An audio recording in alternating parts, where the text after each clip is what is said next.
So I can be free. I take the weight on my shoulders. I feel the sky come down on me. And I can't hold it much longer.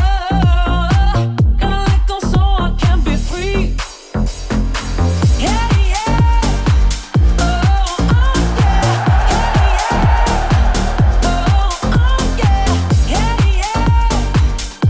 FT Live, let's do this. Nothing to talk about from last night, unfortunately.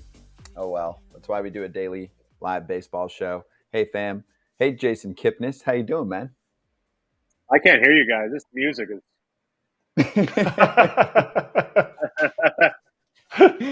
You got it on blast, Elmo? I was pumping.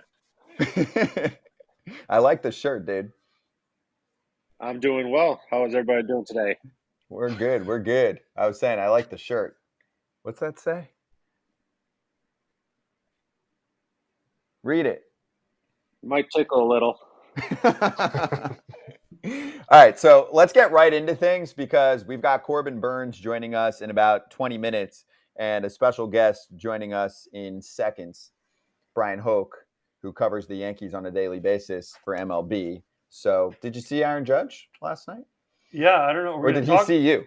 He could have saw me but I was kind of far away. I think he was looking probably the right way. He's peeking. He was looking for me. Yeah. My question is, are we going to talk to Bryan first about it, or are we going to just discuss it first? I think let's bring on Bryan. Okay. And get his perspective. We can get his perspective of what they told him. Yes. And what he believes. Exactly. So MLB's Bryan Hoch joining us right now. You can follow him on Twitter, BRYAN Hoch, joining us right now on FT Live. Bryan, how you doing? Hey guys, well that was quite an intro. Now I'm wondering what AJ believes, but okay, we can start with me, I guess. No, that's fine. Bryan, go ahead. No, I want to hear you because I want to hear what bull crap they told you, and then we'll get into what we really think happened. Well, you guys know what was said in the clubhouse, and I saw the video in real time, and it was obviously circulating on Twitter. So yeah, you watch that and you say, what is he looking at? Like, what's over that way that he's kind of peeking at? And then I had not even considered the possibility that it might have been his teammates barking from the dugout. And you think about it, and the situation. Look, they're winning 6-0. Aaron Boone just got run. All right, that seemed plausible to me that Judge is looking over and saying, hey, guys, shut up. I'm trying to hit here. That thought had not even crossed my mind. So when they dropped that on us and Boone and Judge both were in lockstep there, they were both on the same page of that. It was kind of like, all right, I think I might buy that. And so obviously I'm aware now of all the chatter that's continued here in the next day, and I figured that was going to happen. But as I left Rogers Center last night, my thought was, okay, I do kind of buy that. You do? Because they told you that? Because they told you that. That's why. You don't think that – because the media doesn't get in there right after the game, as you know. There's a break in there.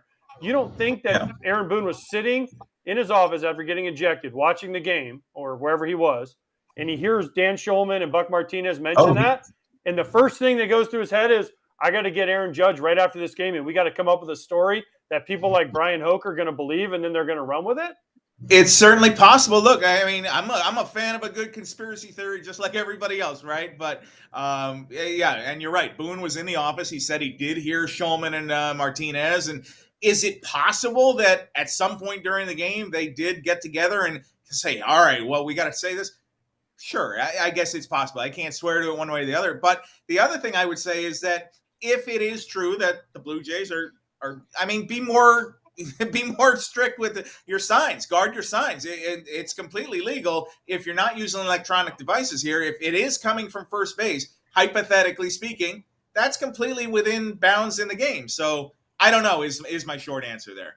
No, I agree. Listen, if they were getting something off of the catcher, then that's on the catcher. It's just you don't see him. You just don't see blatantly a hitter go. I've never seen that before. Right before the pitch. You guys know better than me. No, I've hit before, and I was left-handed, and there were times where the third base coach would get something, and you would go, right? And but I've never seen it get blatantly caught like that. And then the thing for me about his teammates were chirping. You're Aaron Judge. You call timeout because you get one, and even if you take a ball or a strike, you say, "Hey, timeout." You step out and you say, "Hey, dudes, shut the hell up in the dugout. I'm hitting, and then you get back in. You don't right before the pitch comes. You don't go. Well, one thing I would say is that Judge did say, and obviously we're not in the post-game meeting there, but he did say that some guys were talked to after the game and about, hey, don't let that happen again. So yeah, that's possible. But one other point I would make here is Judge doesn't need a sign to hit a mediocre slider down the middle, and boy, did he hit that one. I mean, he'd thrown 6 straight sliders. I mean, you don't really need to telegraph that. I mean, this guy's going to get you. He's one of the best power hitters in the game. So you believe him then? I lean toward it. I mean, what do you think, Eric? I mean, I think that Alejandro Kirk was doing something that the way he sets up, and they were just relaying it to him. There's nothing against that. There was no sign stealing because he takes in my opinion, because he takes the pitch comm off his knee and he puts it between his legs, touches it, and then he puts it back on his knee. So to me, you know what? Whether he's peaking, I don't think he's peaking necessarily back at the catcher. There's guys like AJ that peaked when they hit, and there's guys like Kip who didn't peak. He just had his bat like stuck all the way back there, so he was peaking with his bat. But to me, why didn't anybody in the moment, in the scrum, press him more? Or did they press him? He just didn't have any more answers to that. You know, that's a fair point. That is absolutely a fair point. It was brought up. First of all, the music was louder than usual, so maybe that had something to do with it. The first question was asked by a Toronto TV guy, and it's not the way I would have phrased the question. It was more of a leading question, and I would have wanted to hear exactly what Judge was going to say without prompting. But the question was something along the lines of, hey, Aaron Boone said this. Is that true? And of course, I mean, what's he going to say there? So, you know, we don't get a do-over on it, but that is a fair criticism, I think. I think there probably could have been more. I think in the moment, maybe people didn't realize what a big deal this was going to become. And I think that as we go to Rogers Center today, clearly with everything that's going on in social media and the media landscape, I'm sure it's more of a 2-day story, maybe 3. So, first of all, I just want to say, Krause, dude, I never peaked in my life at a catcher. So don't ever, we're friends, but don't ever accuse me of that. Because I tell you, I looked at the third base coach because we had Miguel Olivo. He would give us our signs the year Esteban Loaiza won like 22 games in 2003. And that was the only way we could hit him is we would look at our third base coach. But I never one time looked at the catcher. So I want to make that abundantly clear, Krause. Don't accuse somebody of something you don't know. Don't be like them other dudes in New York that are making up shit. All right? Now, Bryan, so you said Judge after the post game, I saw his quotes and I saw Aaron Judge. Then I saw Aaron Boone this morning say, oh, you know, he wasn't doing anything. He was looking at the thing. And then the Blue Jays manager, Schneider, was like, well, there was something fishy going on. So the Blue Jays thought there was something fishy going on. And I'm not saying Aaron Judge doesn't need to peak to hit a home run. I get it. Hanging slider, all that noise. It's just not a good look. It's main. If it wasn't Aaron Judge and it was, I don't know, some random guy from let's say the Pirates, right? Sure. This isn't a story, but because it's Aaron Judge, it's a story. He had 62 home runs. If he would have flown out, nobody would have cared. But then he went out and hit a home run. So it's 462 feet. Yeah. Yeah, it seems a lot about nothing.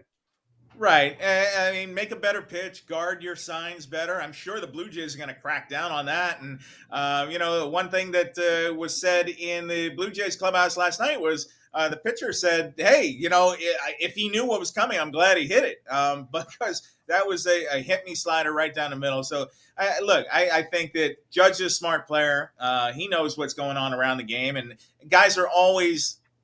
teams are always looking to find out what the other team is. And if they're getting sloppy, if Alejandro Kirk in a 6-0 game is getting sloppy guarding his signs, then, yeah, the Yankees should take advantage of that. But like I said, I don't know for a fact that's what happened. I think that we're going to certainly dig in and try to find more out later today. Kip, you're up. Yeah, I'm keeping quiet right now because you had it backwards, Kratzy. I did peak once. I've got my tail between my legs right now, and finally, I did it once in Kansas City versus James Shields. I had a little barking match going back and forth with him from previous at bats, and I needed to get a hit this at bat, so I needed to do it. I tried it. I pretended I was looking at said bat. I was just like, okay, are my knuckles lined up? And there's the slider. Okay, got it. A double in the gap, and he saw me do it. He was barking at me the entire way around, first to second. I kind of just had my head down and kind of like looked towards the scoreboard just to ignore him until he had to get back on the mound. So I'm ashamed to tell this story right now, but I did do it one time. It feels good to get it off my chest. This is the first time? Are you breaking news here?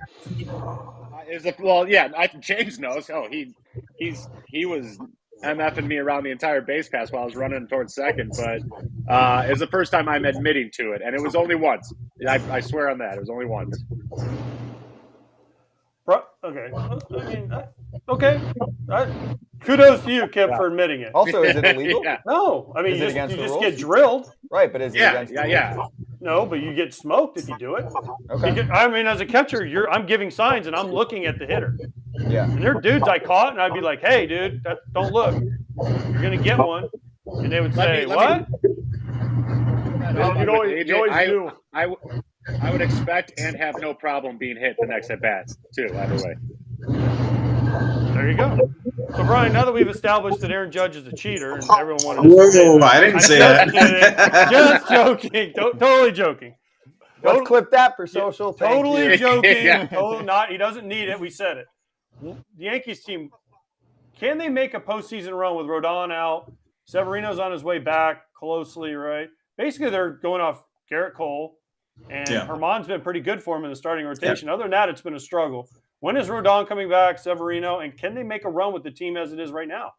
All right, latest we know on Severino, he's the closest of those guys. He's going to have a rehab start Tuesday, which, as you know, is today at Somerset and then I think that's going to get him up to around 65 pitches. And if this goes well today, I think you plug him right in. I mean, Luis Severino can throw 80 pitches in the big leagues. Wouldn't you rather have that than have him empty the tank again at AA or AAA? So I think Severino might be one turn away, and you wait and cross your fingers and hope that he sticks around for a while. I mean, this has been the story with Severino for years now. The Yankees keep saying, all right, when he's healthy, this is going to be a big boost. They've been doing a lot of waiting for Luis Severino. So you want to see him get back in, slide in, make 20, 25 starts, and really be the pitcher we know he can be. With Rodon, he's scheduled to get another injection. He's down in Tampa. He's playing catch. That's a good sign that he's playing catch at least, but he's not facing hitters right now. So he's further down the road a little bit. He's going to get that second injection, try and loosen up what the stiffness is in the back. And I tell you, he talked to us at Tropicana Field, and when he used the word chronic, he said chronic back problem. That's when my antenna went up, and I said, whoa, what? And so this is a guy in the first year of a 6-year deal. That's not what you want to hear him talking about. I have to manage this chronic back issue, and but the money's spent, and he's a Yankee, and I think it's killing him to not be on the mound and to not be making starts. But there's no set date of when Rodon can come back. And one thing is, we asked him, said, so is it realistic, say July, that you could be back? And he said he didn't even know. So that I think would be a concern if I'm a Yankee fan, to know that, this guy's supposed to be the number 2 behind Garrett Cole, and you're not even sure when he's going to come back. How old is he? What is he, 32, 31? I should probably look that up. Find me a 30-year-old that doesn't have chronic back injury. Oh, I got some. You're not 30. Check. I'm 46. I don't have a chronic back injury. Yeah. I don't have anything. So He's 30, by the way. Brian. 30. Okay. Sorry. I cost him a year. Brian, is this not one of the weirdest injuries with Rodon, though? Because when you guys asked him the questions, he said, well, I feel okay. I just don't feel right. My arm feels good. My back, everything feels good. I just don't feel, as he said, right. I asked him some specifics on that. I actually did follow up, and he said that the velocity was pretty normal for his bullpen. He's throwing hard. It's not like he's throwing 65 miles an hour. He's throwing in the high 80s, low 90s, which he said is his normal for a bullpen. He just has no idea where the ball's going. And I think that means that his mechanics are all off right now, and it's the result of not being able to bend, being stiffer than he should be, and he's not following through. And he was telling Garrett Cole, he said, I'm throwing sinkers in my bullpens, and I don't throw sinkers. So clearly the touch, the command is not there. The velocity is there, which is good. He's a strong, big, strong guy. But if he doesn't know where the ball's going, I don't see how you can fast forward him and put him in a big league game.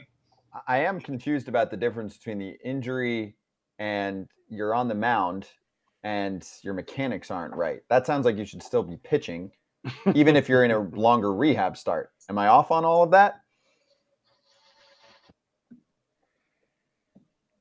Anyone? Are you asking me? I think you're asking Bryan. Oh, You're asking me. I'm on your side on this one. We have multiple people here, so anyone want to chime in on that one? Because I'm with I just you. don't understand the difference. That's why I asked there's a Bryan. difference. Hurt, shut down, don't pitch. That's why I asked Bryan. Mechanically off, pitch through, keep working out, don't shut down. That's what I asked Bryan. At worst, go pitch in a AAA game or two. That's what I'm saying. But you should be throwing if you're not hurt. Okay. Okay. Lastly, Bryan, let's finish with this. What have you observed when you've watched Yankees-Rays matchups? Because whether they like it or not, when you're a radio station in New York City and the hosts don't watch baseball and they say the Rays are cheating, it does make an impact. It does make an impact. So they've mentioned us like, I think 10 times on their station now over the past 3 days because we're calling them out. So Really? I just wanted to get your they can't stop talking about us. I'm serious. I've gotten so many clips sent to me from people because I'm from Jersey being But like, that's free dude, advertising. You're getting free advertising, guys. That's sure. great. Yeah. No, I guess. And it's funny, like sometimes like one of the shows they were like, we're not going to say their name because we don't want to promote them. I'm like, okay. There's just but I think it's all funny. We're talking sports, but at the same time, and Ken Rosenthal was offended just because there was serious tone in the accusation. And if you're not doing your homework and you're just throwing it out there and you do have a platform, like it's garbage. So it wasn't like a joking segment. So when you watch the Rays, what do you see? Because for me, I see a team position player wise that's healthy, that's had a great farm system for years, that's been a competitive team for years. Some of their guys are starting to click. I talked this morning, I was a guest on another show about Yandy Diaz finally buying into lifting the baseball more. Didn't want to do that for years because he was scared that he would change something that got into the bigs. And guys can fall apart and be out of the bigs in 5 seconds if it doesn't work for him. He got job security and financial security and said, fuck it, let's try this. So what have you observed with Tampa Bay that's made them so good this year? Well, what I've observed is they don't need Evan Roberts or Craig Carton to give them any motivation. I mean, it shouldn't be a surprise to anybody that the Rays are a good team. They're always a perennially good team, and they're always the little engine that could. They do it with less, and they figure out a way to be that little nimble speedboat in the division that's running circles around everybody else. And they just got smart people in good spots who are making the best decisions. And we were talking about it when the Yankees were down at Tropicana Field, and Aaron Boone was asked about the Rays, and this is when the Rays were obviously like 30-2 or whatever their record was at the time. And he was saying they can do things that other teams can't, including the Yankees. And I think that that's true. Look at the way their roster is constructed. Look at the way they've built from the ground up. And, whether it's something in the water down in St. Pete or something in Tropicana Field up in the catwalks, they always seem to have a home field advantage when you go there. You never, as a visiting team, obviously back in the day with the Devil Rays, you felt good going in there. But as a visiting team, I don't think you ever feel comfortable going in a Tropicana Field. There's too much wacky stuff going on there and too good a team over there that I feel like the Rays, when you look up at the end of the year, they're always going to be there as one of the teams that's going to be contending for the postseason and a real threat to just kind of be a thorn in your side. So I'm not surprised at all to see the Rays get off to a really good start here in 2023. I'm with you. Hey, Bryan, enjoy this series. I think it's going to be pretty fun the next couple of days. You think we'll have something to talk about tonight? I think so. I think the broadcasts are going to be good, and so are your tweets and all of that. We can't wait to see the articles. Thanks for joining us, dude. Appreciate you. Outstanding. Thank you, guys. I'll see you. Thank you, Bryan Hoch. You can catch all his articles for MLB.com, and you can catch his tweets. He's really good. He's all over this stuff. Bryan Hoch, BryanHoch. I think the little brother's just not that little anymore. I think the Rays just aren't scared of the Yankees at all. Oh, I think Oh, beating that's them for sure. last That's a year. given. Yeah. yep. it's like there's no longer that kind of aura around New York coming in or something like that. Now that they beat them in the postseason, they've got that Franco and Randy kind of give them that little flair to them. They're no longer intimidated when the Yankees come into town. And their pitching staff shuts down their that helps supposed to too. be vaunted lineup. It's like they know how to strike them out, and they're like, they might hit a couple dingers, but we're just going to throw strikes and just roll out of there with a nice 6-3 win. Plus they have a ton of these guys, righty guys, slider, slider, slider, slider, slider, slider, slider, slider. And that's why they get hurt. Well, but that's also how you beat the Yankees, because the Yankees are so right-hand heavy. Yeah. You find a bunch of righties that can get righties out, and you go righty, righty, slider, slider, slider, and then you beat them, and then the other idiots say, oh, they're cheating. Well, no, they're not cheating. They're smart. Yep. It's a really well constructed. It's a constructed lineup. Like they can do so much out there. They can put Mejia behind the dish. They can have Betancourt behind the dish. Those guys are having so much success because they're put in situations to succeed. We're not going to put you in there for 3 at-bats against a guy we don't think you have a shot at. Do you think the Blue Jays throw at the Yankees tonight? No. No? Mm-mm. No. Do you think that they won't, because it'll start. Here's the thing: if I'm Aaron Boone and I'm Aaron Judge and I get hit, I'm hitting 3 of the Blue Jays. I'm being like boom, boom, boom. I'm hitting Bichette, Vlad. I'm hitting 3 of them, because if you're saying nothing's going on and they hit my guy, I'm sending out our 25th guy on the roster, whatever pitcher that guy is, and I'm saying you hit the first guy, and if they don't get ejected, you hit the next guy. Yeah. And if you still don't get ejected, you hit the next guy. And then you go from there. Because if you're really, truly not doing anything, then you defend your guy. And if they also know, I think the Blue Jays and John Schneider knows, if they hit him, it's war. Also, if Aaron ever does the peeking like that again, because every camera's going to be on him basically for the rest of his the Blue career. The Blue Jays will have a camera literally on his eyes like this. And close up. They're going to have a judge eye cam. So if he ever wanders again, it's going to become a massive story. So don't you think he's going to not do that? Especially if he was just trying to motion to his dugout, which fine. Okay. Then you'll never do that again. Right? I wouldn't do it again. It's not the first camera though. Like it's like they didn't change any shots and just all of a sudden like catch him. So this was the first, like they've seen it. They've never seen it before. Even the announcers from the Blue Jays were like, we've never seen something like that.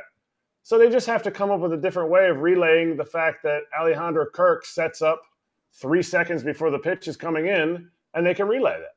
Hey, I saw the meme with Brett Gardner banging that was good. Big Brett Gardner back and bang the roof with the bat. Remember the time he was all mad and he just kept beating it?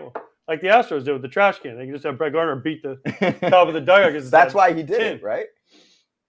Yeah. No, it's because all those fans do it on top of the dugout the whole game. No, I know. I'm kidding. All right, let's bring in Corbin Burnes right now from the Milwaukee Brewers. Corbin, how you doing today, man? I'm good. How you guys doing? Oh, we got an outside shot from the Lou? Yep. We're in St. Louis. Okay, what's the weather report and what's going on the field right now? There's absolutely nothing going on the field except for Murph walking in the outfield talking to God knows who. But it looks like it's going to rain. They said there's not any rain in the forecast, but you know how good weathermen are, so we'll see. Well, let's ask him. What? If you catch a guy peeking, would you hit him? Let's be honest. Let's throw it out there. It depends on where I'm at in the outing. If I'm late in the outing and a guy's trying to peek because I'm shoving, then yeah, why not? Because we've already gone 5, 6, 7 innings. So if they throw me out, then whatever. Okay, what if it's first inning and let's say you catch Paul Goldschmidt his first at bat. You got 2 outs, nobody on. And he gives a little dude, looks down, looks somewhere, and you're like, oh, that son of a bitch is peeking. You're not 2 outs, nobody on. Maybe one of them cutters might get away. Maybe, but probably anyone but Paul. Paul's got forearms like my legs, so he might snap it in half. and not Judge probably either. But did you see that? Did you see the video? And what did you think? And did you hear the response afterward? Because I'm sure it's going to be talked about now for the next few days. Is that series? It's a 4-game series. It just started, and the Blue Jays broadcast was like, "Dude, why are you looking over?" I did see the video, and I saw his response after the game saying he's looking at the dugout. If that's truly the case, then I guess we'll see what happens tonight if he's peeking in there. But if they're relaying because a pitcher's tipping or a catcher's tipping, I mean that's part of the game. We see it happen all the time. So if that truly is the case, then I think it's on the pitcher or the catcher to clean it up so you don't get you're not tipping pitches out there. I think that's something that pitchers, we throw once every 5 or 6 days. Part of our job is see if we can pick up on stuff like that. So, chances are one of the pitchers in the dugout picked up on it, or a hitting coach or someone picked up on it and was relaying, and it became a little bit obvious. But if it truly was him just looking at the dugout to shut those guys up, then you'll probably know tonight. Now, if BP or if Walker, they come up with the pregame scatter reports and stuff. If they say, hey, this guy's a peaker, can you see it from the mound, or are you just relying on Contreras or Victor to call that out? Yeah, I think it kind of depends on what it is. Obviously, if it's a catcher setting up too early, I think that's a little bit easier to fix because hey, if a pitcher's comfortable with you setting up early, but you don't want the hitter to know it's coming. So if it means setting up later as a catcher, like that's an easy fix. But if it's something mechanical for a pitcher on the mound, it becomes a little bit more difficult because if you're having to change your set position or what you're doing with your hands when you're going into leg left, it could be a little bit more difficult. But you don't want the hitter to know what's coming. You're right. Last time out, no one was peeking at you because you dealt. So Yeah. Nice outing last time. You Now, did you talk to Christian Yelich and say, hey, because we talked to him a couple weeks ago, about a month ago, I said, hey, you need to start hitting more homers, driving the ball. And he said, yeah, I'm working on it. So have you pitchers sat him down and said, hey, Yelich, this is what we expected out of you? I think it was probably mutual. Like, hey, Burnes, you need to quit throwing the ball like shit, and Yelly, we're going to start hitting. So I think it kind of overlapped. We said, okay, let's stop screwing around. Let's start playing some better baseball. I like it. Oh, yeah, pitchers, man, you guys need run support. Pitchers not pitching good, they always come in and say, hey, I need more runs. And when hitters aren't hitting, the pitchers say, hey, get some damn hits for me. I get it. Works both ways. Now, we need you to get the cheesehead, though. After you pitched your last time out, you should have taken Rowdy and said, I get the cheesehead. I'm sticking it on my head, and I'm going to walk around. Now, Rowdy said it's impossible, but I think with your last outing, you should have grabbed it. I think if I wouldn't have walked 4 guys, I would have taken the cheesehead and ran around the clubhouse for the first pitcher to get it after finally throwing the ball well. But, yeah, maybe next time without all the walks, then I can take it and run around Randy's locker and slap him around a little bit. Maybe next time you catch a pop-up, you really enjoyed catching a pop-up before, you just run in and you take the cheesehead. But Maybe that. that's a fair reward for you. We had a discussion, I think, last week, maybe like Thursday. What is an ace, and are you an ace? I don't know. I mean, I feel like whenever someone's on top of their game, you could have a stretch of 5 or 6 starts where you're dominant. So does that make you an ace for that stretch of time, or do you have to do it for a full season? I don't know what the qualifications are for an ace, but I think when I'm out there and I'm on top of my game and things are going well, sure, you can call me an ace. Why not? Do you have a Cy Young? I do. I do have one of those. Do you usually go 6-7 innings each time through? Hopefully, yeah. Hopefully, yeah. You try, right? Most of the time, if you're mediocre, you go 6. If you're great, you go 8, right? Usually. Yeah. So you're saying he qualifies. And you've done it He's for an ace. yeah, and you've done it for a few years now. These guys are strict. Congratulations, Corbin. You're an ace. Okay. Eric and I You did it. give you your ace card. You did it. You have earned Kratz and Pierzynski's very, very strict rules on ace status. Kratzy, why don't you tell him A, what your qualifications are for an ace, and B, is Shohei Ohtani an ace, Eric Kratz?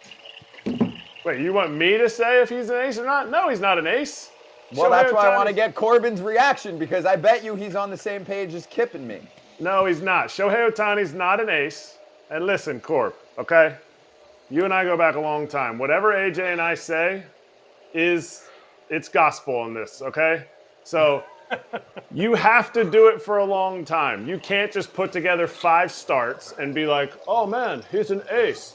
You might throw like an ace one night. You know, Philip Umber has a perfect game. He threw like an ace that day. Hey, take it easy. Okay, he had a catcher that helped him throw like an ace. you have to put it together for different years. You have to be a guy that's going top echelon in innings pitched because you're out there. You have to be a guy that's either multiple years, top 3 Cy Young, or you have to win the Cy Young. You can't just be I had this here and there. Wow, you had a really nice smile. You're an ace, which is Scotty Braun's theory of aces. So it's a very strict, my view and AJ's view, 8 to 10 aces each year in the big leagues, because sometimes guys drop off, sometimes guys elevate their game or continue to do what they were doing. Yeah, no, I hear it. I agree with the consistency over time. Obviously, I think you have some guys that have a really good year, then they're kind of scuffling the years after that. So does that make them an ace? I think that's for everyone's interpretation. But I can see both sides of it where a guy has a dominant first half and is breaching on ace territory and then falls off, so maybe not. So I can see both sides of the spectrum there. Corbin, I'm going to read you from my Corbin Burnes card I've had sitting on my desk since first time we had you on. That's true. This card has been sitting here since it's 2023 tops right here. You can see it. Yeah, and look at the piss poor way that he's holding that thing. Completely brings the PSA value down from 10 to 5 cents. So 2020 shortened year. Okay, 4-1, 1.02 WHIP, 2.11 ERA. Okay. 2021 11-5, 0.94 WHIP, 2.43 ERA. 2022 12-8, 243 punchies, 0.97 WHIP, 2.94 ERA. He knows this stuff. I know, but guess what that qualifies you as? Ace. Okay. Freaking ace. Okay, wait. You know why? Because he did it multiple years and he has a Cy Young. So has Bam! Shohei Ohtani. Corbin Burnes simply He doesn't have a Cy Young. Is Shohei Ohtani an ace? I think if he continues to do what he's done for this year and into next year, yes. So he's not an ace Corbin. yet. Thank you, Corbin. He has thrown like an ace for a short amount of time, yes. Okay, fine. He also almost hit for the cycle last night, so that disqualifies him too. He's an He ace. also had 4 hits and that disqualifies him. If you're going to be an ace, you got to look like a slap up there at the plate like most of us do. You're making us look bad. Okay, on this series, here, another simple one for you to start. Are the Cardinals good? I mean, look, they're a good baseball team. They haven't played the way I think they're going to play the rest of the year. Obviously, you saw that lineup last night. They smacked us around and put up 18 runs. So, I think on any given night when that offense is swinging it like that, they're going to be tough to beat. But yeah, I don't think that the way they've played to start off the year is how they're going to play all year.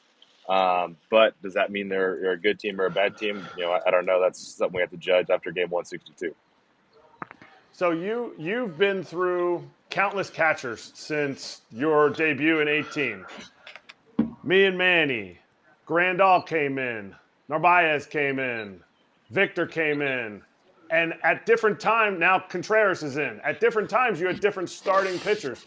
Run us through, because of the whole Wilson-Contreras debacle that's been going on over there, run us through what that's like for you as a pitcher, getting to know your new starting catcher.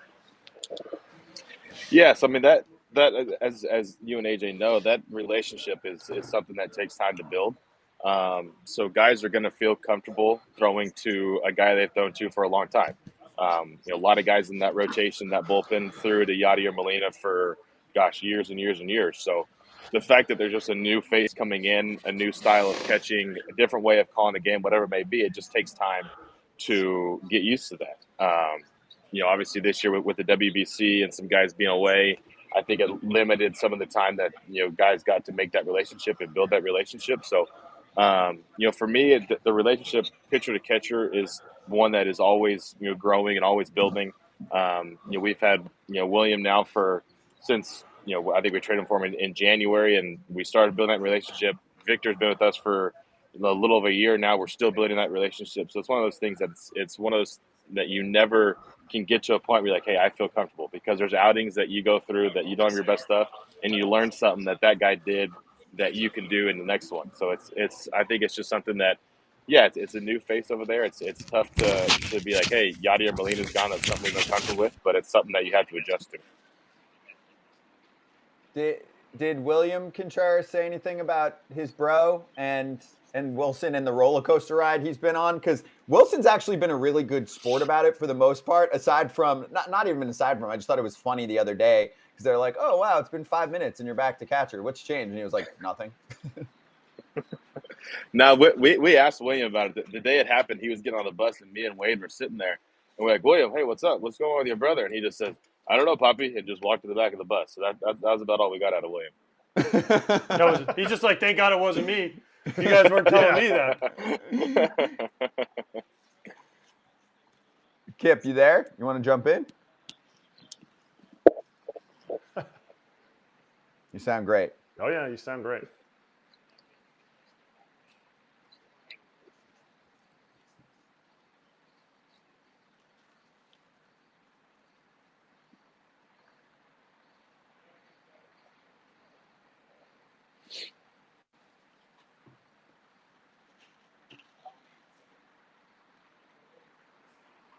To right now, ask the guys who are walking back to the dugout how they feel about facing this guy when they see him on the bump across from him. That's an ace.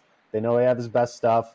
I think just because he hasn't done it, but he's been doing it for the whole time that he's been part of the league. So I got him as an ace. I know I'm catching back up on the conversation here.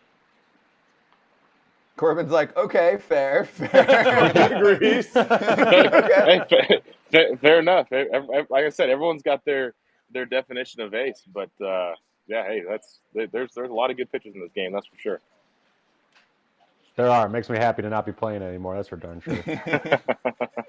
Corbin, did you see the thing about Framber Valdez with the Astros? How he has to wear certain cologne when he pitches? I have not seen that. Cologne no. he wears when he throws a bullpen. He has a cologne when he wears when he's outside, and he wears a certain cologne when he pitches. So which one are you? Are you a cologne on the bullpen, or are you a cologne away from the field, or are you a cologne so you smell nice when you pitch? I'm never a cologne guy. I probably stink like shit most of the time when I'm at the field. and I work out, and then I go eat, and then I get caught doing stuff, and then I have to jump in the shower real quick before the game starts. So I'm not a cologne guy, but I think the biggest cologne guy on our team is William Contreras. And we'll start the game, and he'll walk by, and he'll be like, "Holy shit! Like where's he going? Isn't he gonna catch a game right now? So it smells like he's going out to dinner or something." It's perfume pretty extreme. too. It's Really? It's strong. A lot of guys use perfume, not even cologne. And he's one of them, I believe. Oh yeah. And they do a mist cloud of it and just walk right through it on their way out. What's the science to that? Like, don't you want to maybe smell bad so that the guys don't want to be at the plate? It's one thing for a spray or two, but the amount these guys are using is incredible. It's distracting, so maybe that's the science. It's very strong, that's for sure.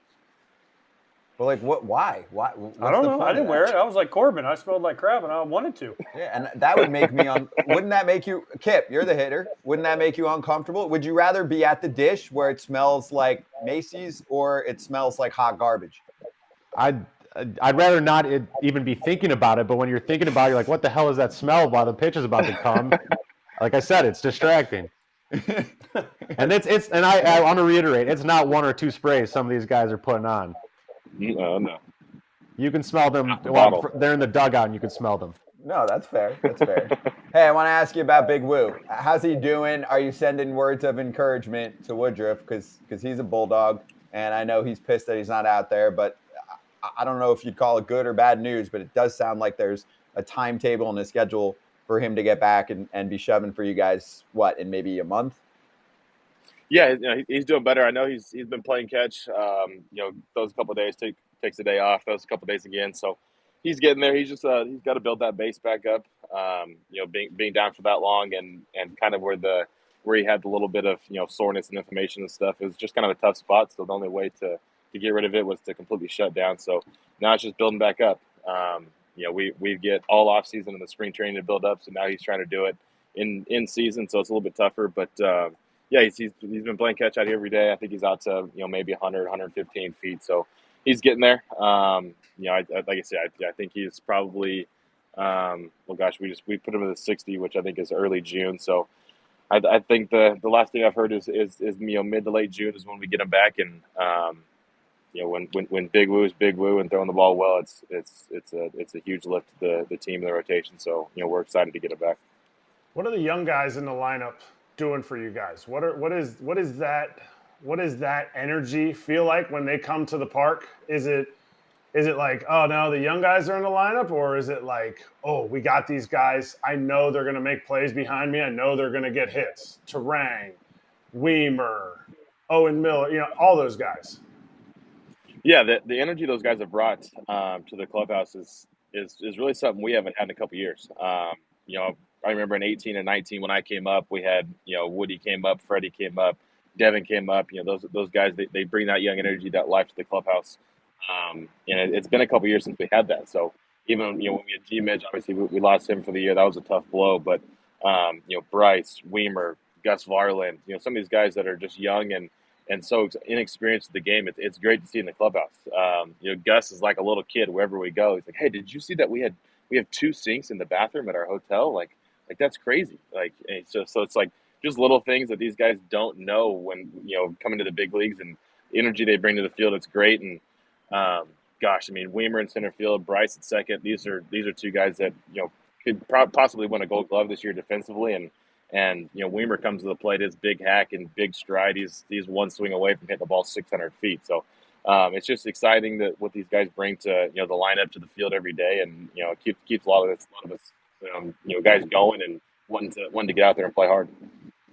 Do you think Craig should get a new contract before the season, or are you okay with not having him under contract? I think Counts is going to do what Counts wants to do. He's been here so long and means so much to this organization and to the city that if Counts wants to be here, I think that he's going to get a contract whenever he wants to get a contract. So it's just about being the right time for him. He loves being here. He loves the city. He loves winning.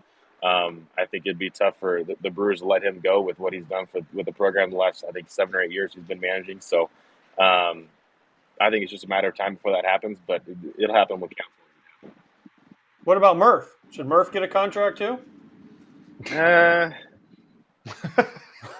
Debatable. That's debatable. Yeah. Is Murph talking to the? Is Murph out there talking to the grass? Is he looking down like because he? Also, he'll you talk got to to tell anybody. everyone who. Oh, Pat Murphy, the Pat bench Murphy, coach. the bench coach. Is he by you? Yep. Who's a legend.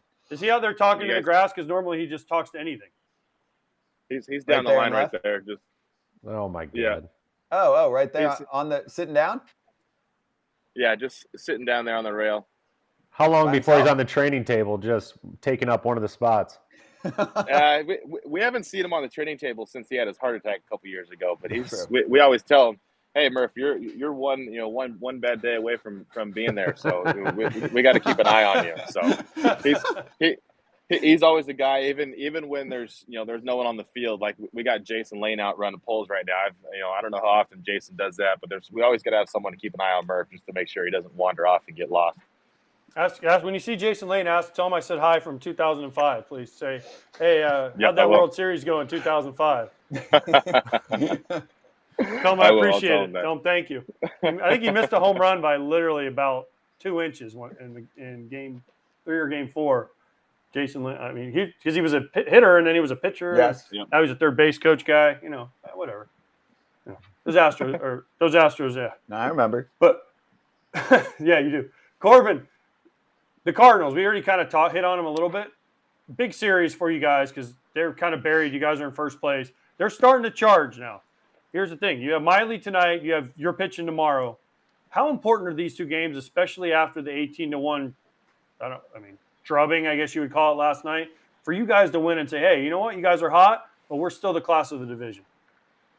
Yeah, for us, it's coming out and playing good baseball. We don't like to go in and be, hey, we have to win this game. We lost 6 games in a row. I think it was last week, and it was business as usual. We know that in this season you're going to have stretches where you win 7 or 8 in a row, and you're going to have stretches where you lose 7 or 8 in a row. Hopefully, it's more wins than losses in those stretches. But last night, good thing we lost 18-1. It only counts as 1 loss, so we get to go back and fight another day and come out and play good baseball tonight. So our goal, we got Wade on the mound. He's throwing the ball all year. Come out and throw the ball well, play good defense.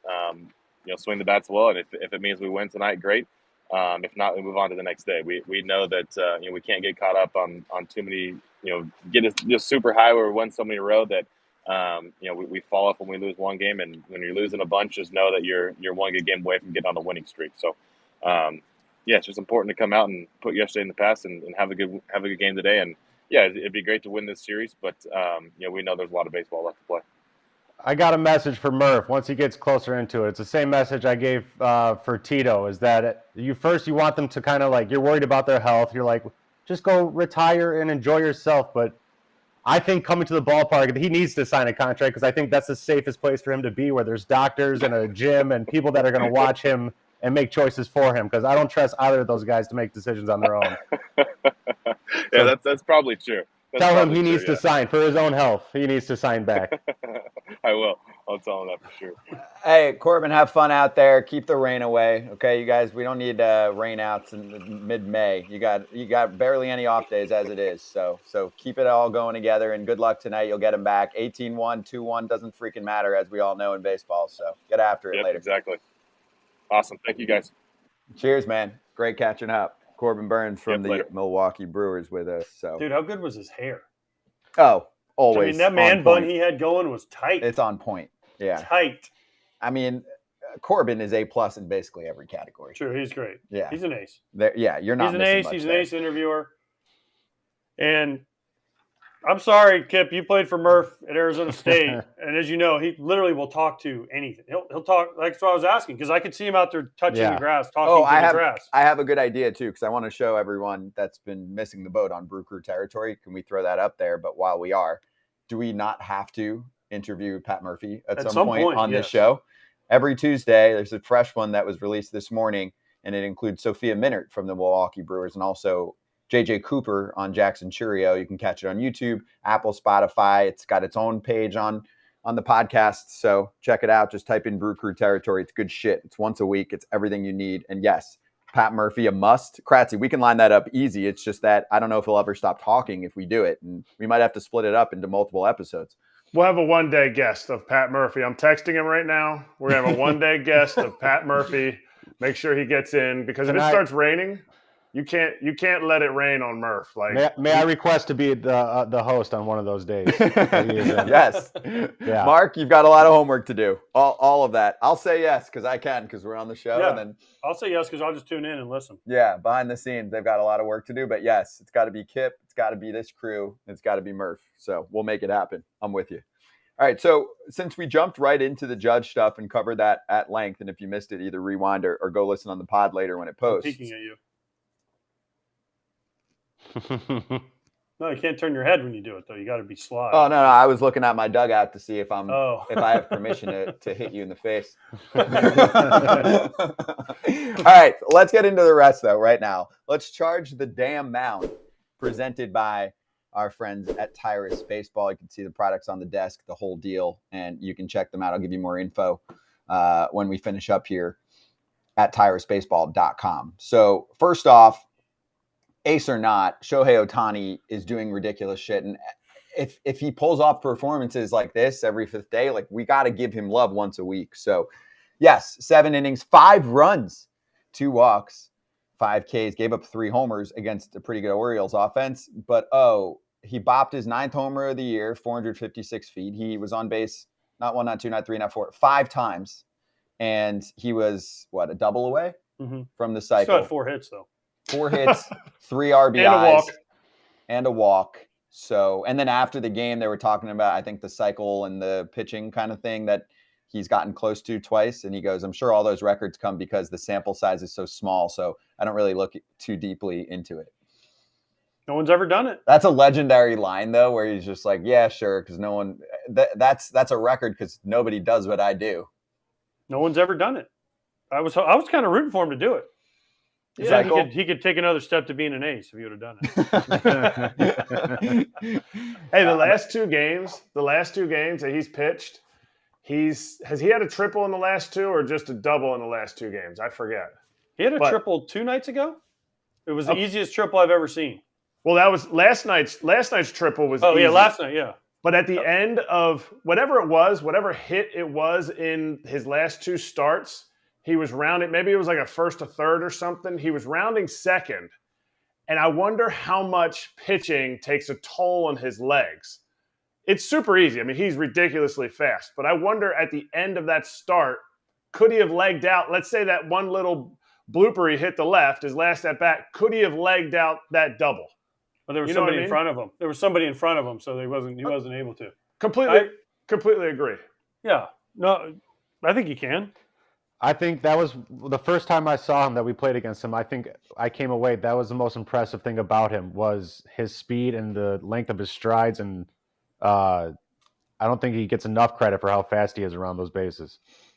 It's just so funny that Kratz is criticizing Ohtani's game. Like, dude, you've got a double in you. Kratz is in there standing up. And if anybody was watching earlier when I accused AJ of peaking, the whole point was to accuse Kip of peaking. No. No, you flat out accused me of peaking. AJ I was said- pissed. I was pissed because AJ was pissed. Listen, I'll admit when I do something, but I ain't never peak. And we can As a give catcher, AJ I knew. I was like, I get hit enough. I don't need to get hit extras. And we give AJ shit as it is, and he never cares. But AJ was like, let me at him. Yeah. Let me talk. Yeah, because I was like, The whole point was because Kip was the one. I don't know if you ever. I don't know if I've ever caught when you played AJ, because it was a rare time. He's calling you old now too. I don't care about that. No, I would have told you. Listen, if I kidding. peaked, I would have been like Kip. I'd be like, yeah, I told you the one time I ever the got whole anything point was to call Kip out to see if he would call himself out or not. So that's why I said Yeah. Kip didn't. I knew about that. That was. No, you didn't. You and my therapist are trying to get me to open up more. Congrats. That's good shit. All right, so my last Wait, was part. Kratz catching when you did that? No, No. you're right. For KC, I never caught. Sal caught all the time. Yeah, he doesn't take a day. So No. My last question on the Angels for now. Are they playoff relevant? They're 22-20. The Astros are up and down. They've got some holes on offense. Obviously, we talked about how, I don't know, I don't think we're going to see Brantley for a while again. Not that he's the only dude there. There's plenty of good hitters, but, you know, they have lost Luis Garcia for the year with TJ. They look a little more vulnerable than they have in the past. They're 22-19.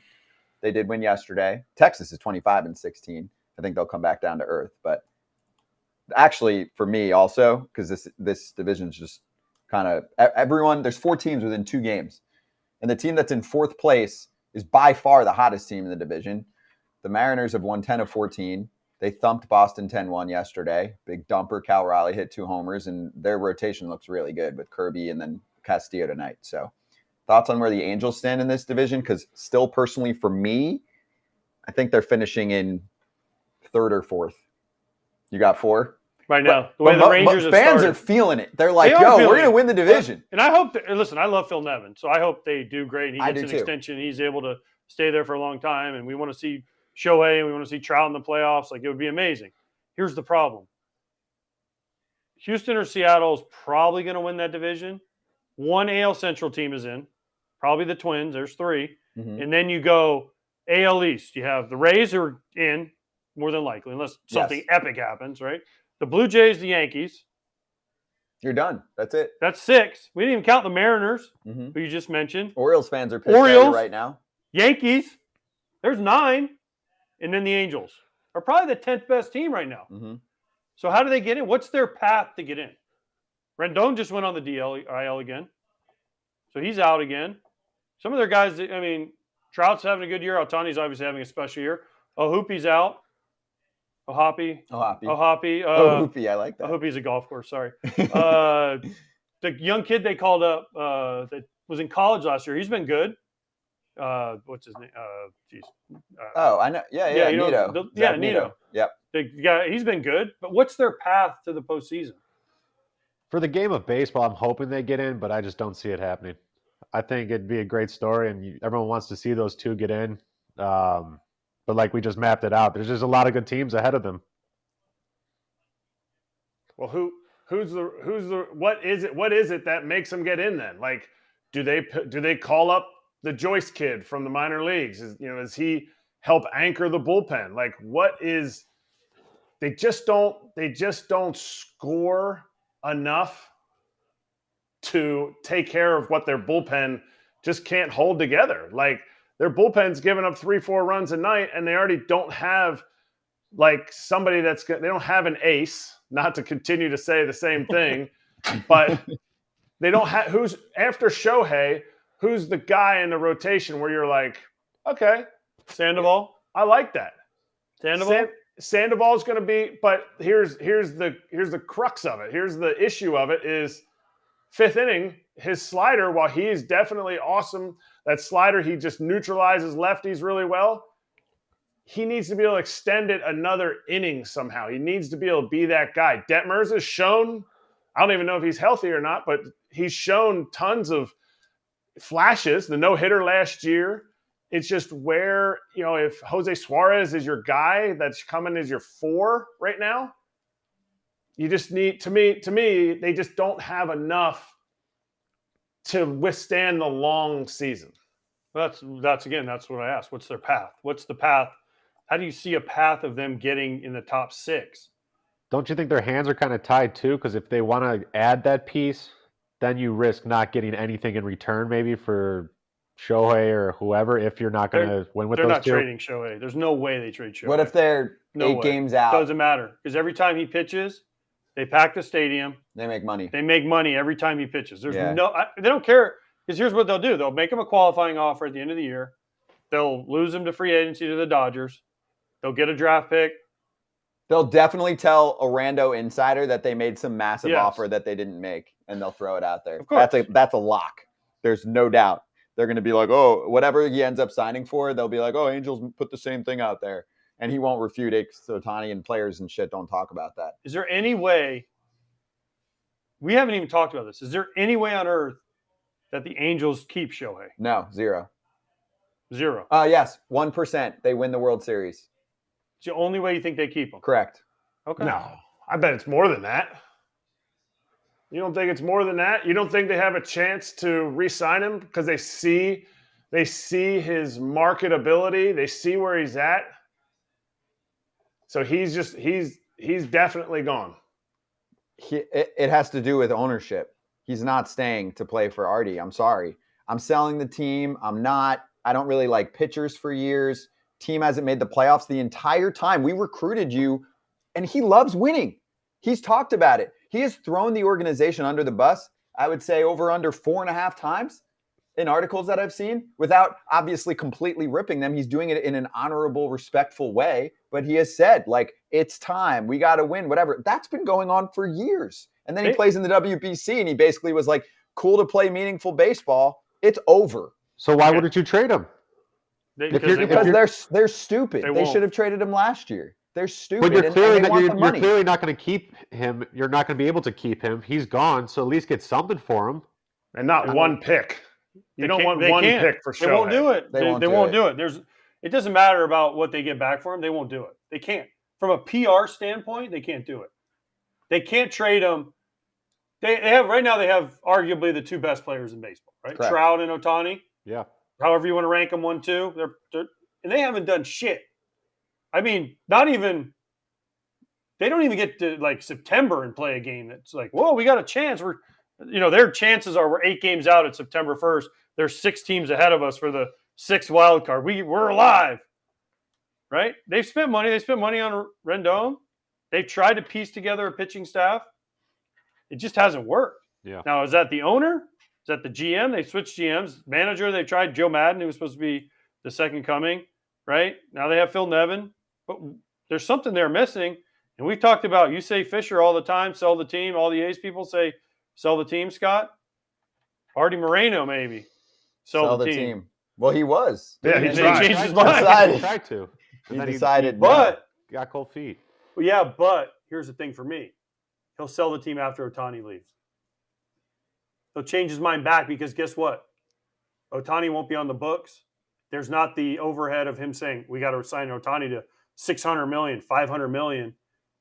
I'll sell him. Ohtani leaves. The franchise value will stay the same. Sell the team then, and you don't have to look bad by trading Ohtani or. Well, and he can show revenue over the past 5 years. Looks like this, Exactly. and they'll be like, "But you don't have Ohtani anymore." He'll be like, "No, but look at the revenue. We've been doing well." Do you Yeah. do this? Do you do this deal? A team that's also not going to sign him. July comes around. The Orioles call and say, "We'll give you Jackson Holiday and Yes, Grace." it's already a yes. It's already a yes. Before you, whoever you say next, it's a yes. Jackson Holiday, Grayson Rodriguez. Grayson Rodriguez and the I'm forgetting the number 2 guy for the Orioles right now. Gunnar Henderson. Gunnar Henderson. No. He's a prospect still. He's in the minor leagues. I don't know. But no, Well, the Wait, answer is yes. wait, just give me more, and I can The tell answer you is in yes. 5 seconds. The answer is yes. As soon as you said Jackson Holiday, the answer is yes. I just need you to tell me: is it a pitcher or a hitter? Are you talking about Colton Cowser? Are you talking about Jordan Westberg? They have a ton of good prospects. Westberg. Kerstad. Westberg. Okay. Westberg. Yes. The answer is yes. As soon as you Because said the Orioles Jackson Holiday. are maybe lacking that guy, lacking that number 1 guy at the top of their rotation, and everybody wants Shohei, and the Orioles are going to be in it way longer than anybody else, and that puts them possibly over, and you get rid of 3 of what you're considering probably your cornerstone pieces of the organization. Yeah, but they only get him for half a season. Orioles won't do it. They Orioles will won't not do Not for that. half a No season. chance. Right. So I'm saying you're picking a team that will not spend money. It's a weird matchup there. I don't see that at all. But they have money. They have money in their prospects. Their clout, their cash is prospects. Right, but you're selling their top guys that they have surplus value in, which is like a word that like makes them freak out. They love that shit, right? We've got these guys on minimum contracts for years, and you're taking their top talent. They're not doing that because they won't buy top talent on the market. The Orioles won't do it. They'd be going all in for 2023 and then really fucking up what they've spent 6 years tanking on. I don't see that. AJ does it because he's like, fuck it. No, I wouldn't do that. You said you would do the trade. If you're the Angels, If you're the Angels, if you're the oh my Angels, gosh. yes. No, if you're the Orioles, hell no. The Orioles won't do it No way. because they won't give up Holiday, they won't give up Rodriguez, and they won't give up anybody else. They've been doing this for years. If you're an They've been Angels stocking fan, prospects. if you're an Angels fan, do you want half a season more of Ohtani or getting something back that might actually help you win it in the future? That's what I'm saying. The Angels is smart. auto, yes. That's easy, yes. Auto. As soon as you say Jackson Holiday, yes. Yeah. So Grayson just Rodriguez straight up, and someone else, straight up absolutely. Jackson Holiday for No, Shohei? that's not enough. The Angels say that's not enough. But I'm saying if you start with Jackson Holiday and you throw in 2 or 3 other guys, that's a yes for me if I'm an Angel. If I'm Perry, what's his name? Perry Manassian? Yeah, Manasia. If I'm him, Is it and, not, and I called Is it not enough because you're getting an ace back? no, it's not enough because you're getting a hitter back and you're getting a top of the rotation pitcher back. Yeah. Even for there's half a year. There's a shorter word for the top of the rotation guys. Number 1. 3 letters. 1. He's a 1. So, but see, if you're the Orioles, no, because you're giving up too much, as you said, surplus and talent for a guy that you're only getting half a year. Now, if you can guarantee you're going to sign him, which they won't because the Angelos family doesn't spend that kind of money, if you could sign him for a 7-year contract extension, There's then, no then you chance. definitely. They I know, can't but I'm afford him. saying Yeah. If I we're mean, playing- they can very much afford him. They wouldn't. if we're pay playing for that. ifs and buts, I mean, Yeah. if maybe they trade with the A's and get their whole organization. I Dude, don't the know. way the Orioles, I mean, they're not even locking up their own guys yet. The way the Orioles are operating right now, this would be the negotiation with Ohtani. They'd be like, whatever sponsorships you bring us, we'll give you a percentage of that. And that's your contract. How's that? That is how they're operating. They're True. spending no money. True. It's not being talked about, but they've done a great job and they're good of building their team. Everyone's trying to be the Rays, all the owners now. They're like, yo, let's just be the Rays. Let's not spend any money and just tank and stack one prospects. Rays. There's one Rays. Exactly. Orioles have tried it, Pirates have tried it, a bunch of teams have tried it, and guess who it's worked for? The Rays. One freaking team. When you spend money, you usually win. You have a greater chance of winning. Mm-hmm. And on that topic, I'd like to get to Michael Wacha, the stopper of the losing skid for the Padres. No, it's a great signing so far. He looks really good. 7 shutout innings. He carried a no-hitter into the 8th. He gave up that 1 hit, and then they took him out. 1 walk, 11 Ks. Do you downplay it, though, because it was the Royals? No. Okay. Because you did that for the Rays when they were 13-0. You said they haven't played anybody. I'm just saying. No. I Okay. don't downplay it. Okay. It's wishy-washy. Royals are better than the A's. Now you're saying every team's a AAA team? No, I just said. You said that, the Rays hadn't played anybody. They played the Royals. Walker's changeup looked ridiculous. It looked like it just was never getting there. Never. It Good almost for looked him. easy. Good for him because he's made this comeback. He was down and out for a while, wasn't he? Yeah. I like those stories. I like those guys. Easy to root for. They signed him to a very unique deal too. Did you see that in the offseason? It's probably like a whole episode within itself. 4 years, 26 mil, options for both sides. All must be picked up simultaneously. I mean, we can do this in the offseason, but it's like 16 million club option or 6 million player option for 24 and 25. And another player one. I don't want to confuse anyone right now. You already lost me. Yep. Anyway, good stuff. And lastly, on Charge the Mound, I just wanted to throw this in there too, because Mets fans are panicking a little bit. They lost 10-3, and they went 4-9 against teams that the Rays would go 13-0 against. Detroit, Colorado, Cincinnati, Washington. The Mets are 6.5 back of the Braves, which actually isn't that crazy. They're 20-22. They're 1.5 games better than the Nationals. They're bottom third in runs, slugging percentage. They didn't hit a homer in a 4-game series against the Nationals, and now they go up against the Rays, although they have Verlander on the mound tonight. So they've lost 15 of their last 21 games. For me, though, I'm a pump the brakes guy. They're in a bad spot, They can't but they'll hit. be fine. They can't hit. Yeah. They can't hit. They can hit at They can't hit. They're going to be an average offense. They can't. Yeah, but they shouldn't be average with the money they spent. Okay, but I'm just telling you, they're going to be an average off. What is the identity of the Mets? Scherzer, Verlander. If they're studs, we're going to be a run prevention team, and we'll be a mediocre offense relying on our stars. Can't do that. Kratzy, you're shaking your head. You're not doing pump the brakes on people freaking out about them?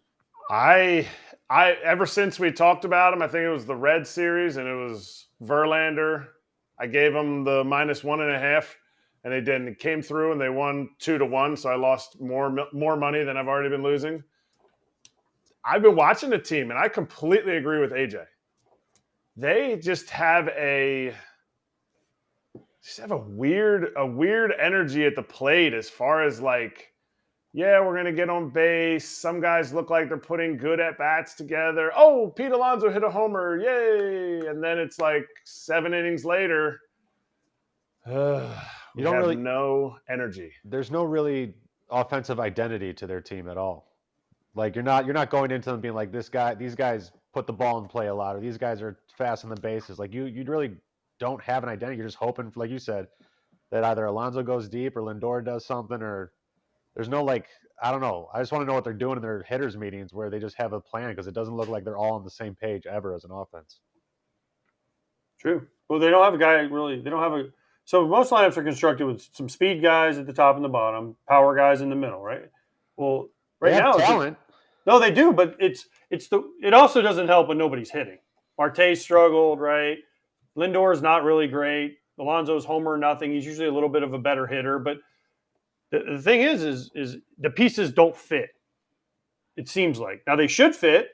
It's like a puzzle. Sometimes you get a puzzle and you're like, this piece fits. Oh wait, it's a little bit off. Does it really fit?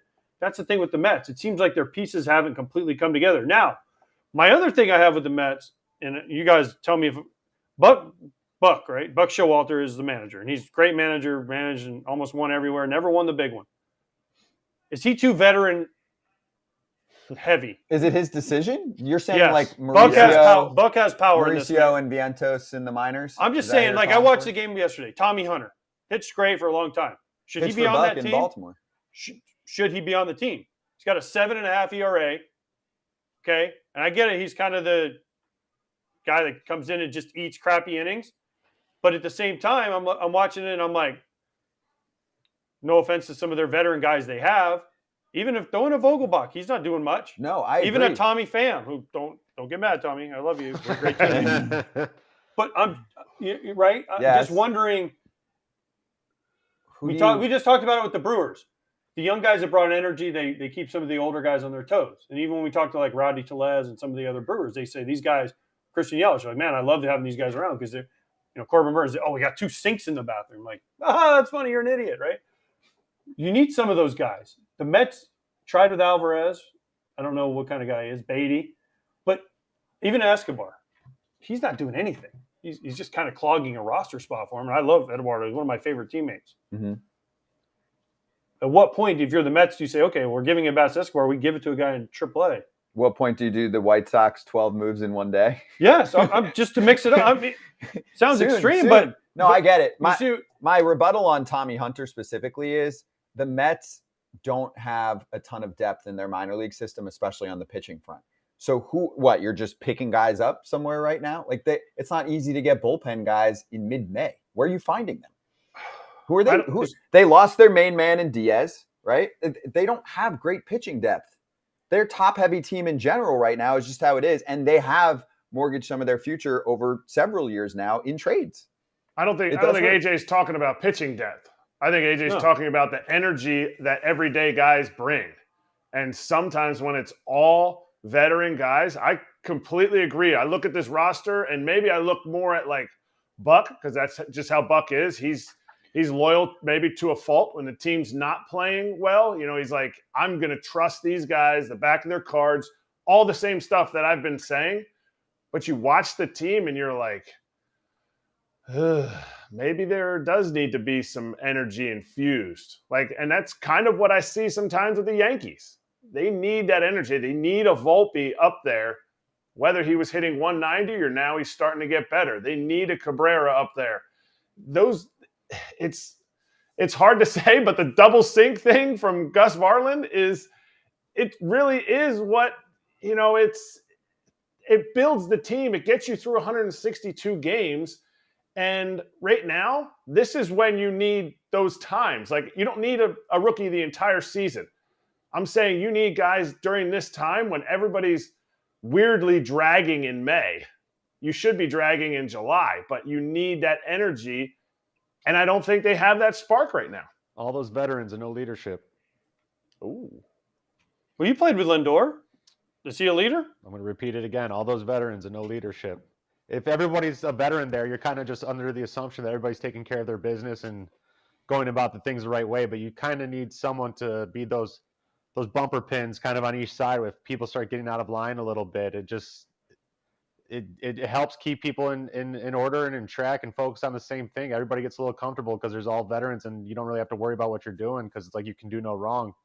You kind of forget that little being on edge when you're a young guy and you're like, oh, I don't know if a veteran saw me or I shouldn't be doing this. You lose that kind of should I be doing the right thing mentality.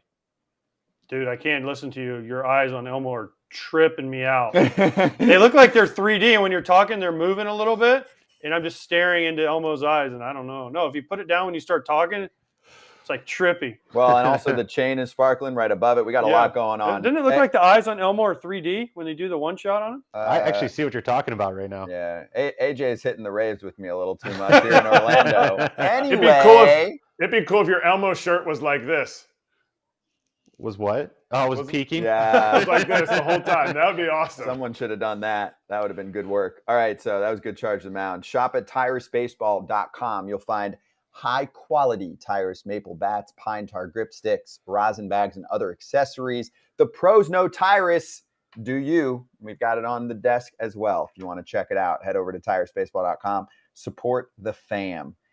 Real quick, before we get to mentioning some game matchups we like tonight, see the Angel Hernandez story?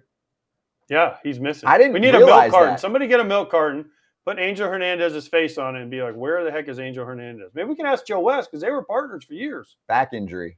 Allegedly. He's expected to return this season once he is cleared. I noticed there have been less arguments because Angel's not out there. Less. I didn't know he was doing that. I thought, okay, he must be doing a good job this year. Come to find out, it's because he hasn't been in any games but one. He's been in one game the whole year. Yeah. Usually when you don't hear from a bad ump, it means that he's not umping. Yeah. Phil Cuzzy showed up last night. Not saying Phil's bad, but Phil Cuzzy showed up last night. Well, Phil Cuzzy, there's some other guys game. stealing the show lately. Phil Cuzzy's definitely up there. He's in the top 3 right now. When it's you know an ump's name, it's a problem. It's not good when you start learning their names. Can't agree more. Do we know names of NBA refs? Yeah, Donahue. Yeah, well, exactly. Anyone else? Jerry Crawford, because his brother was a MLB ump. Crawford. Right. Jerry something and Crawford. The Crawford good storylines, yeah. But generally, point being, Wagner, what are you doing? It's not about you. All right, let's preview some games tonight. It is time for last minute game time. presented by Game Time, gametime.co. Check out the app FT Live for $20 off your first purchase for tickets. So they specialize in last minute game tickets. And we have plenty to work with tonight. If you've got a game that you want to hit the app, Kip, why don't you lead the way for us? Pick a game that you need to go to and you're like, shit, I didn't realize this was a matchup tonight. I'm not going to travel too far. It is a beautiful 80 degrees here in Chicago, and our buddy Lance Lynn is on the mound versus my other buddy Shane Bieber, and I think that's a good pitching matchup that I would love to go see in a summer day here in Chicago. So don't want to waste that. Who curses more? Lynn, not even close. You just want to go because you want to go ask Tito what the heck happened. That's what you should go and say, hey, Tito, what the heck? There's multiple reasons, but it's a beautiful day here, and Lance Lynn also joining us tomorrow after that start. Hopefully he has a good start. Yeah, he's agreed. Awesome.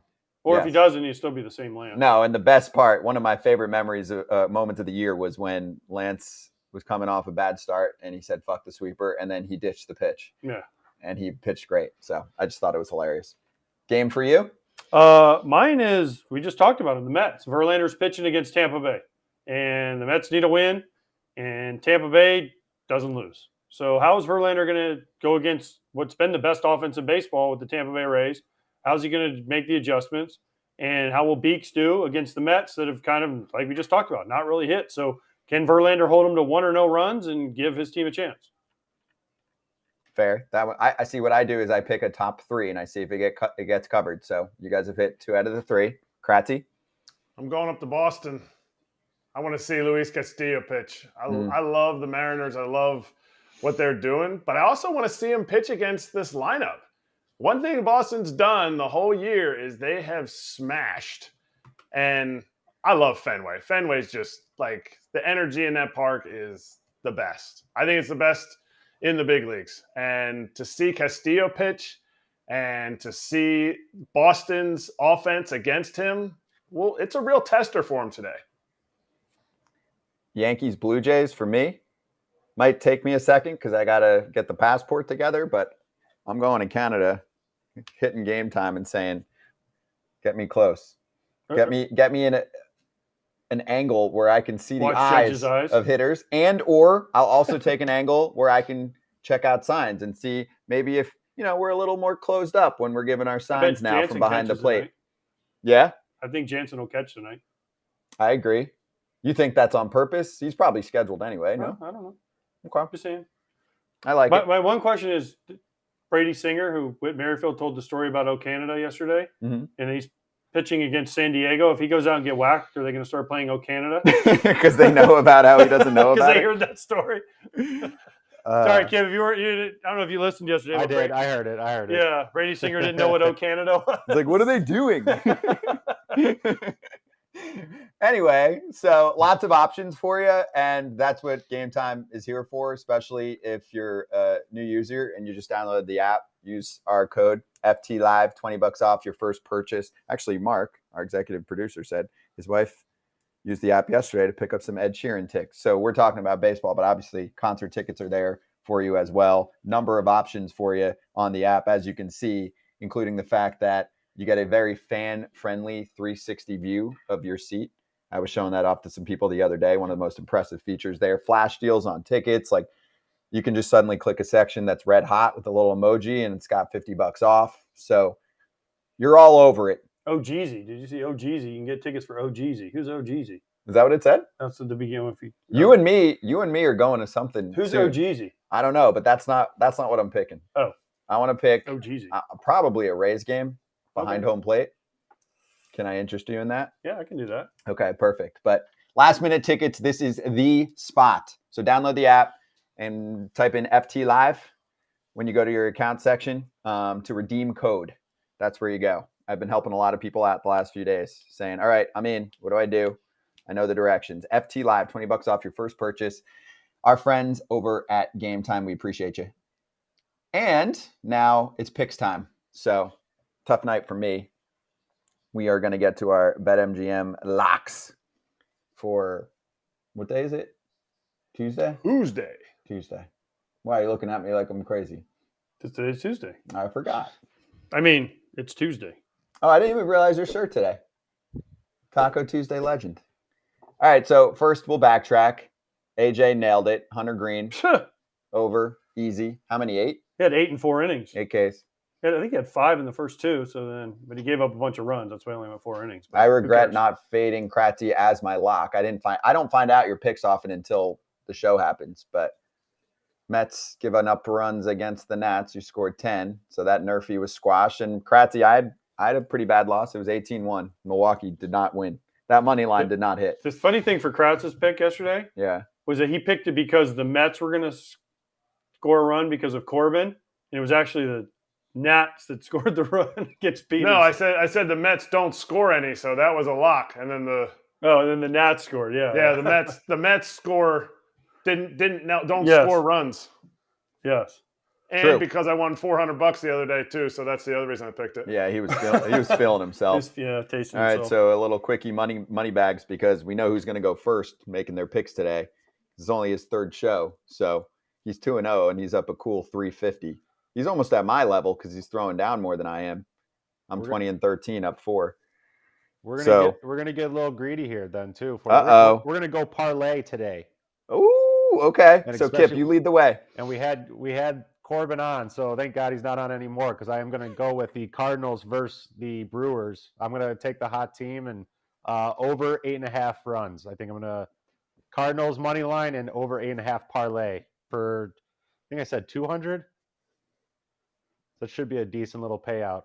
Probably So, plus 210 or something. It's plus 210, so you'll go 200 to win 420? Yes, I will. Boom. I have to serve some purpose on this show, so I'll be somewhat of a numbers guy. You're up. You won last night. I am going Angels Baltimore over 9.5. That's a big number, but they are playing in Camden Yards where the ball is absolutely flying. The Angels are swinging it, and Kramer is pitching for the Orioles, and a rookie is pitching for the Chase Angels. Silseth is pitching. Silseth. Is he still a rookie? Is he still rookie status? I think so. It's also somewhat of a bullpen game because Silseth only goes a few innings. Yeah, I mean, which is bad. He's only got 5 strikeouts on the year. That's kind of one of the reasons I looked at him, and I'm thinking, okay, the Orioles have been swinging it. It's Camden Yards, 9.5. That's 6-4. That should be an easy.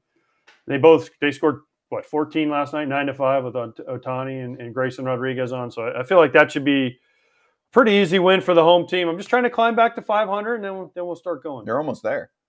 I know, but I'm trying. Stay hot. Yeah, and 14 runs between those two teams yesterday. So I'll hit that game, but I'm just going Orioles money line. It's a little steep for me, but minus 135 coming off a loss yesterday. Yes, I like the offense.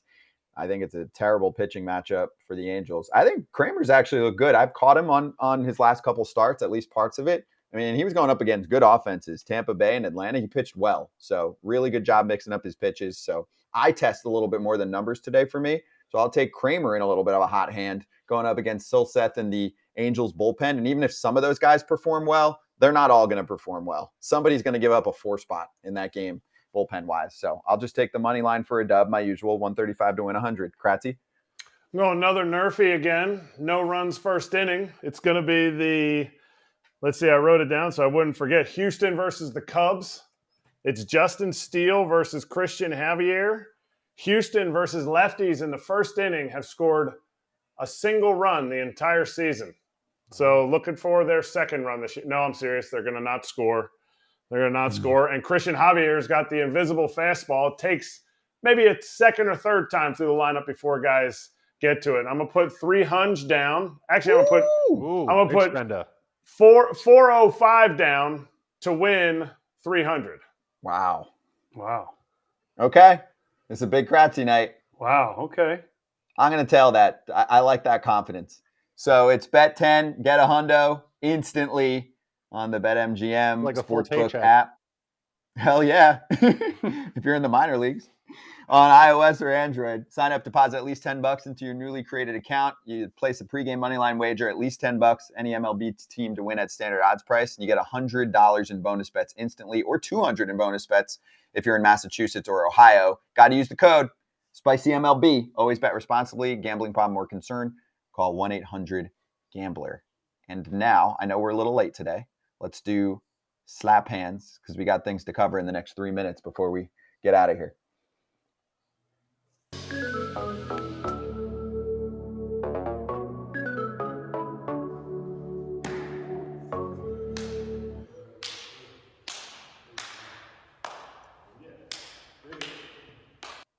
Kratz hats, you first. We're going old school. First time I ever got to play for Team USA. The Team USA hat, I think the coolest part is how they put the flag on backwards, because you don't want to have it the other way because it looks like you're retreating in war is how they explained it to us. So freaking awesome Team USA hat. Let's go. And that's the World Baseball Classic or the International? Yeah, I mean, I wasn't on a World Baseball Classic. It was like it was called the Pre-Mundial, but that's the symbol there is the first one it was like the second or third year after they had started the WBC, so they changed the logo. No, I like it. And then next up, what's in AJ's lake or backyard? The latest edition features Just a little baby. Just a little teeny tiny alligator. a baby that you would take a dip with, right? I'd swim with that thing. Look at that. That's tiny. It's Mhm. probably about a 6-footer. Would you pet it? If you came close enough. Like if you're swimming with it, you'd pet it? Well, first of all, if I swam near it, would swim away. They're scared of people. Yes. I didn't know that. Except for people from New Jersey and New York and Pennsylvania. Do you know why alligators are so angry all the time? Because AJ stole their lake? All those teeth and no toothbrush. The medulla. Medulla.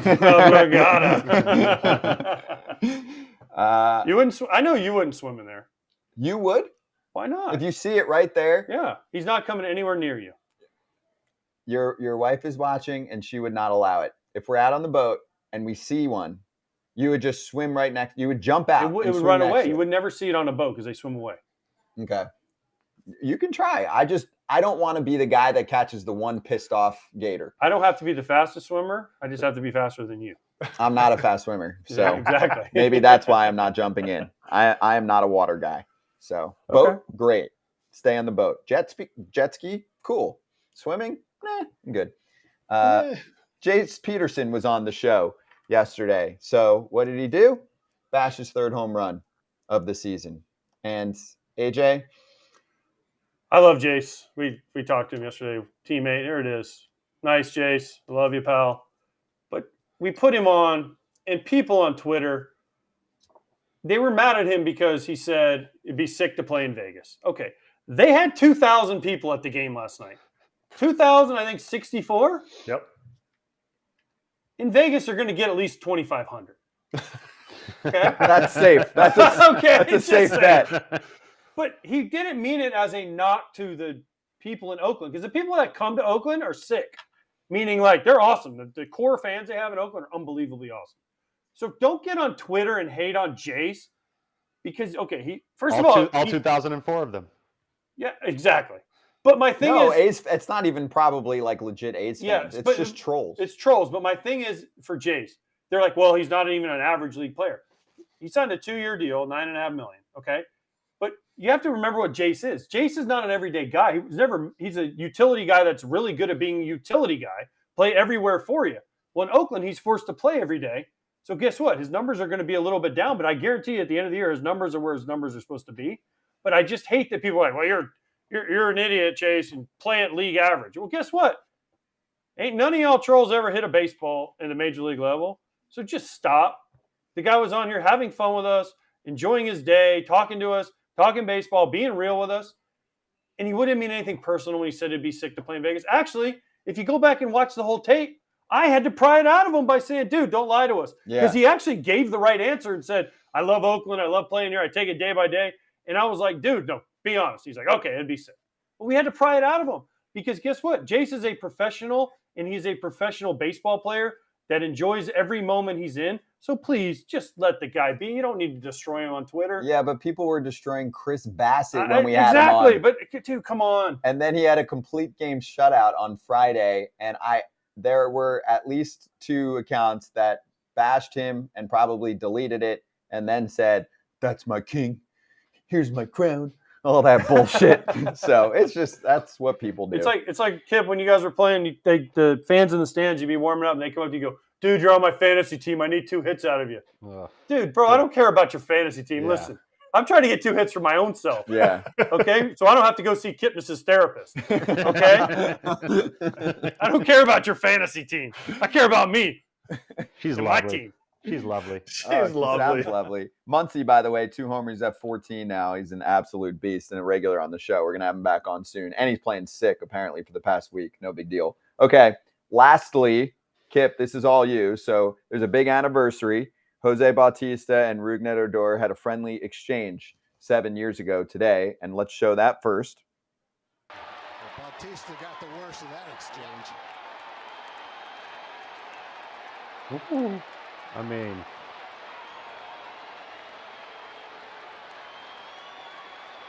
you're talking about baseball players not doing anything when they get out into the field. They did stuff that time. Yeah. Yes, they did. Yes, they did. Yeah. And Odor, shorter arms. Dude, that quicker was a release. straight right. I tell you what, he clearly hits harder than Michael Barrett because my knees didn't wobble. No, that was the haymaker of all haymakers in the modern era. So, and that was 7 years ago yesterday. And then, Kip, you have something for us? Did they play it?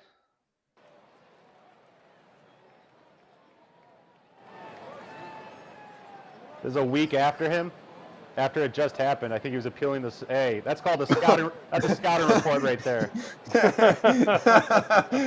I remember that. That was one of the best moments. That's keeping my head on a swivel. That's a scouting report and saying you're not going to get me. I'm That shit staring went at viral. that right. Dude, that was so good. That was awesome. That is perfect. So if you're listening to the pod right now, Odor slid into Kip. Kip gets up, takes 2 steps back, like, bro, I saw what you did last week. Kind of gave him a little I like. said, I go easy. He was laughing. He was a great sport about it. Lindor was laughing too. It was a fun moment. I love it. All right, so tomorrow, Lance Lynn joining us. We have a very special giveaway. We're going to start giving away a ton of shit. So some stuff involves Ohtani, some stuff involves the White Sox. The guy next to me is giving some shit away. So we'll announce it tomorrow, and tomorrow we're on Twitter Spaces. So if you want to chat with us, we'll bring some people in. Human beings talking to us like callers, but not being like dork radio hosts that don't have anything to talk about and just keep talking about foul territory. So we'll see you on Twitter Spaces tomorrow. And then the show's back 1 o'clock Eastern every weekday. See you, everyone.